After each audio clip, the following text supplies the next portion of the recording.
আচ্ছা, ক্ষমতাই কি সব কিছু বদলে দেয়? যেমন ধরুন কথাবার্তা, চিন্তাভাবনা, আচরণ এইসব।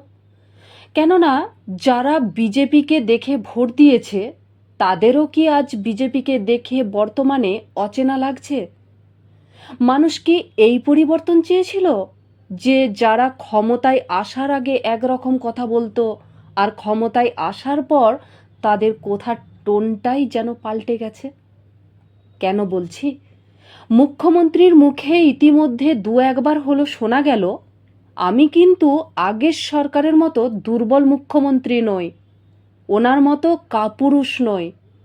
হ্যাঁ, আপনি যে দুর্বল মুখ্যমন্ত্রী নন সেটা গোটা রাজ্যের মানুষ বুঝতে পারছে, কিন্তু কথা বলার সময় আপনি যে ঔদ্ধত্যের সাথে কথা বলেন না, সেটা একজন মুখ্যমন্ত্রীর চেয়ারে বসে এই রুড ব্যবহার একজন মুখ্যমন্ত্রীর অন্তত মানায় না। কথার মধ্যে সংযমতা খুবই দরকার। মানুষের অন্তরে, মানুষের হৃদয়ে পৌঁছানোটা একজন মুখ্যমন্ত্রীর জন্য খুবই প্রয়োজন। ওনার কাজ নিয়ে কোনো কথা হবে না, কিন্তু কোনো সিদ্ধান্ত নেওয়ার সময় সময় এলে দেখে নেব, বুঝে নেব, এই হুঙ্কার দিয়ে এইভাবে না বলে একটু অন্যভাবেও তো বলা যায়। আচ্ছা, হুঙ্কার দিয়ে বললেই কি সমস্যার সমাধান হয়ে যাবে? না তো। কাজেই আপনি কঠোর হন, কড়া হাতে সঠিক পদক্ষেপ নিন দুষ্কৃতীদের বিরুদ্ধে, কোনো আপত্তি নেই, কিন্তু কথার মধ্যে যেন একটা বাচন ভঙ্গি থাকে, তাই না? মুখ্যমন্ত্রীর চেয়ারকে যেমন সম্মান দেওয়া প্রয়োজন, তেমনি জনগণকেও মনে রাখা আপনার দরকার যে তারা আপনার পাশে সেদিন না থাকলে আপনিও কিন্তু আজ সাধারণ একজন বিরোধী নেতাই থাকতেন। সাথে আর একটা কথা মনে করিয়ে দিই, বিজেপি কখনো ভাবতে পারেনি যে এবার তারা 208টা আসনে জয়ী হয়ে ক্ষমতায় আসবে। ওদের টার্গেট ছিল 170 থেকে 180। তাই ক্রেডিট দিতে হলে সাধারণ মানুষকে দিন। সেদিন যারা আপনাকে সাহায্য করেছিল, আপনার পাশে থেকে লড়াইটা চালিয়ে নিয়ে গিয়েছিল, আপনাকে কোনো একাকিত্ব ফিল হতে দেয়নি।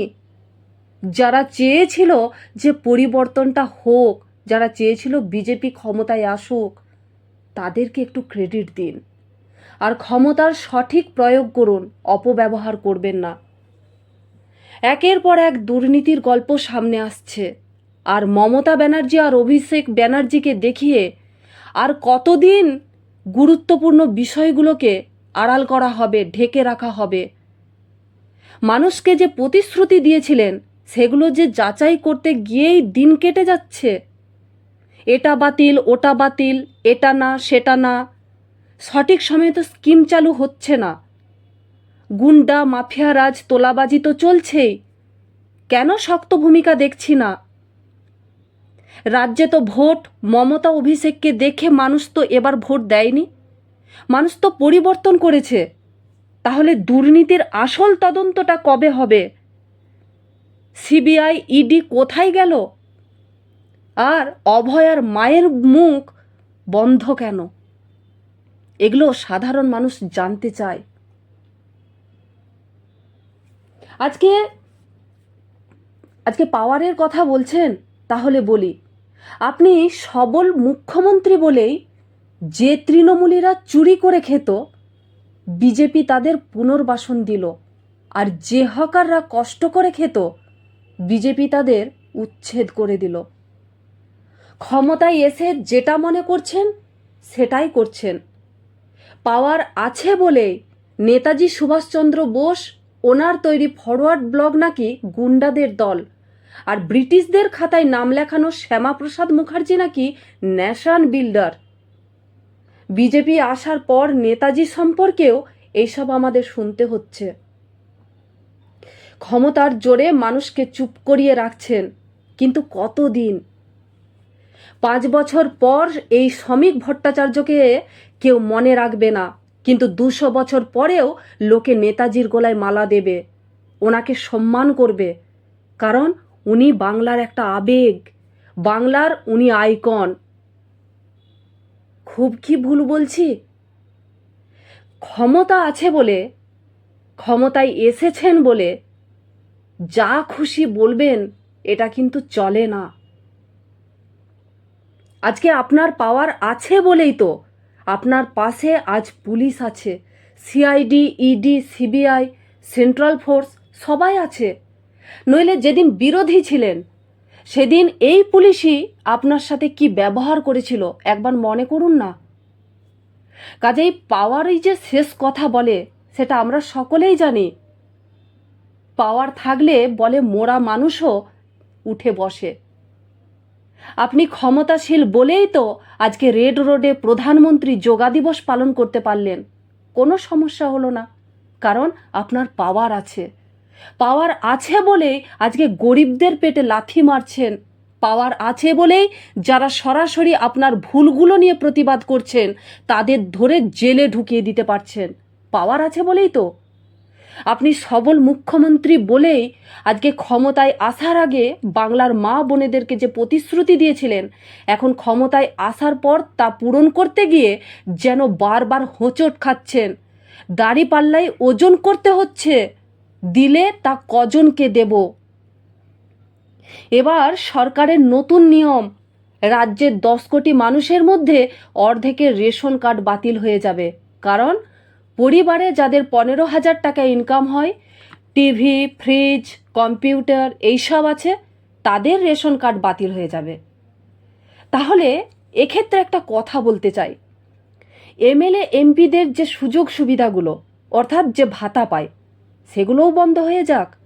তারাই বা কেন এই সুযোগ সুবিধাগুলো পাবে?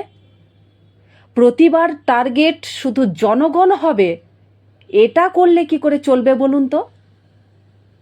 পাওয়ার আছে বলেই আপনার সামনে দুর্নীতিতে যুক্ত বড় বড় মাথারাও আজ বহাল তবিয়তে ঘুরে বেড়াচ্ছে, তাই নয় কি?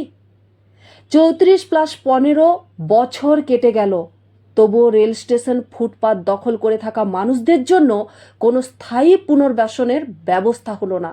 কেন? নাকি স্থায়ী জায়গা পেয়ে গেলে তাদের দুর্দশাকে হাতিয়ার করে রাজনীতি করা যেত না? কোনটা? দেখুন, পাওয়ার পেতে গেলে যতটা কষ্ট করতে হয় তার চেয়ে ধরে রাখতে গেলে না তার 4 গুণ কষ্ট করতে হয়, এটা আমরা অনেকেই জানি। আর আসল পাওয়ার তো জনগণের কাছে আছে। জনগণ প্রয়োজন মনে করলে যেমন উপরে তুলে দিতে পারে, তেমনি ছুঁড়ে ফেলতেও পারে। এটা আগের সরকারের চেয়ে ভালো কেউ জানে না।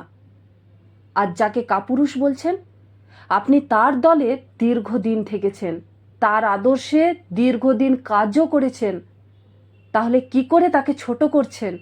আপনি তো মমতা ব্যানার্জির মন্ত্রিসভার মন্ত্রী ছিলেন, তাহলে তখন কেন ওনার ভুলগুলো ওনাকে বলেননি? তখন কেন ধরিয়ে দেননি?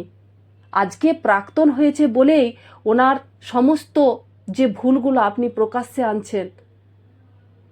প্রাক্তন হলেই কি এইসব বলা যায়? দেখুন দর্শক, নিজের বিবেকের জায়গায় তালা মেরে পা চেটে কারো তাবেদারি করতে পারবো না। সরকারের ব্যবহারে যদি ঘাটতি দেখতে পাই, যে জায়গাগুলো ভুল ত্রুটি লাগছে, সেই দিক থেকে অবশ্যই গণতন্ত্রকে মেনেই সরকারের কাছে প্রশ্ন রাখব। সাধারণ মানুষেরও উচিত নেতা মন্ত্রীদের পিছন না ঘুরে এই সরকারকে প্রশ্ন করতে শিখুন, অ্যাটলিস্ট নিজের জন্য বা রাজ্যের জন্য। কারণ এই প্রতিবাদ শুভেন্দু অধিকারী যখন বিরোধী আসনে ছিলেন উনিই শিখিয়ে গেছেন। উনিই বলেছিলেন যে ভুল হলে সরকারের কাছে প্রশ্ন রাখুন, অন্যায় দেখলে সরকারকে প্রশ্ন করুন। কাজেই আমাদের রাইট আছে সরকারকে প্রশ্ন করার। আর এই সরকার মানুষের দ্বারা নির্বাচিত সরকার।